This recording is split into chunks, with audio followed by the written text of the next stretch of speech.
Hello, याद आई अपनी माँ की। 10 दिन हो गए शिमला गए, एक बार भी फोन नहीं किया। मर भी जाती तो खबर भी नहीं लगती तुम्हें। मम्मी जी नमस्ते, आप कैसी हैं? मैं कैसी हूँ, मुझे तो पूछना ही नहीं था तुम्हें। इंस्टाग्राम पे रोज 10-10 फोटोज डाल रही हो, स्टोरीज लगा रही हो, लेकिन अपनी सास को एक फोन करने की फुर्सत नहीं। मम्मी जी मैं छुट्टी पे आई हूँ, थोड़ा आराम करने। छुट्टी? हाँ छुट्टी, तुम्हें तो बस छुट्टी चाहिए।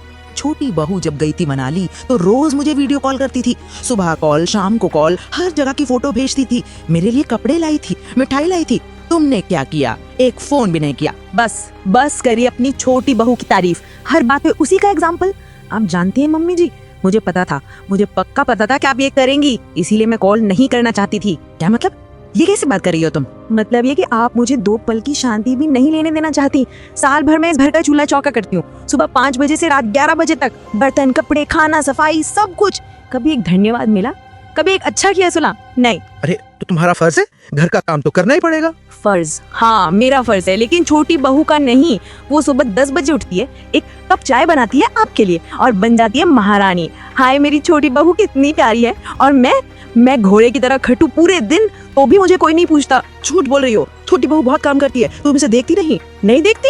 मैं रोज देखती हूँ। वो मेकअप करके बैठ जाती है ड्राइंग रूम में, मेरे बनाए हुए खाने की तारीफ सुनती है, मेरे साथ किए हुए घर में ठहरती है, और क्रेडिट उसको मिलता है। छोटी बहू ने घर को कितना अच्छा रखा है। अरे ये तो मैं रखती हूँ। तुम ईर्ष्या कर रही हो उससे, यही बात है ना? ईर्ष्या? हाँ मम्मी जी, ईर्ष्या होती है। इस बात की ईर्ष्या कि वो 2 साल में वो प्यार पा लेती है जो मुझे 12 साल में नहीं मिला। इस बात की ईर्ष्या कि उसकी एक मुस्कान आपको पिघला देती है और मेरी 100 मेहनत आपको दिखती तक नहीं। हाय राम, ये कैसी बहू दी तूने मुझे? मेरा दिल तोड़ दिया इसने। मैं तो बस क्या, बस एक फोन कॉल चाहती थी। ठीक है तो सुनिए, मैं यहाँ अपने बर्थडे पे आई हूँ। मेरा बर्थडे मम्मी जी याद है आपको? 2 दिन पहले था। किसी ने विश किया? नहीं। छोटी बहू का बर्थडे 3 महीने पहले, पूरे घर में जश्न, केक, गिफ्ट, सजावट, और मेरा याद भी नहीं। वो तो क्या, मैं इंसान नहीं हूँ? मुझे खुशी का हक नहीं? मैंने सोचा चलो कोई नहीं, अपने पति के साथ चली जाऊंगी, 2 दिन शांति से बिताऊंगी। लेकिन नहीं, आपको वो भी बर्दाश्त नहीं। आपको तो बस कंपैरिजन करना है। छोटी बहू ने कॉल किया था तो बहुत अच्छा, उसे बड़ी बहू बना लीजिए, मुझे छोटी बना दीजिए। बहुत बड़ा मुंह हो गया तुम्हारा ये सब। हाँ बड़ा मुंह हो गया है, क्योंकि 12 साल से दबा के रखा था, आज निकल रहा है। आप जानती हैं मम्मी जी, मुझे क्या सबसे ज्यादा तकलीफ है? ये नहीं कि आप छोटी बहू को ज्यादा प्यार करती हैं, तकलीफ इस बात की है कि आप मेरी मेहनत की कभी वैल्यू नहीं करती। मैं तो क्या, आप तो बस उसी को देखती हैं जो आपको मीठी मीठी बातें सुनाए। असली काम कौन कर रहा है उसकी परवाह नहीं। मैं रोज सुबह आपके लिए गर्म पानी रखती हूँ। किसी ने धन्यवाद कहा? मैं आपकी दवाइयाँ समय पर देती हूँ, किसी ने नोटिस किया? लेकिन छोटी बहू ने एक बार आपके पैर दबा दिए तो हाय कितनी अच्छी है। सुनो, मैं तो बस कुछ नहीं मम्मी जी, आप अपनी पसंद की बहू को प्यार करती हैं और दूसरे को काम की मशीन समझती हैं।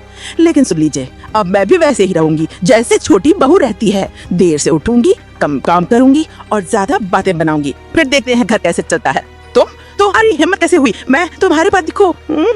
बताइए, जाकर बताइए। वो भी तो यही चाहते हैं कि मैं चुप रहूं और काम करते रहूं, लेकिन अब नहीं। और हाँ, अगली बार जब मैं कहीं जाऊं तो मुझे कॉल मत करिएगा, क्योंकि मैं वो छोटी बहू नहीं हूँ। मेरे साथ ऐसा बर्ताव, मैं तुम्हारी सास हूँ। सास है तो सास की तरह रहिए, दोनों बहुओं को बराबर समझिए, एक को अप्सरा और दूसरे को नौकरानी पर बनाइए। अब मैं फोन रखती हूँ, शिमला की ठंडी हवा में मेरा दिमाग और गर्म हो जाएगा वरना। ये क्या हो गया? इतना गुस्सा? छोटी बहू जरा इधर आना।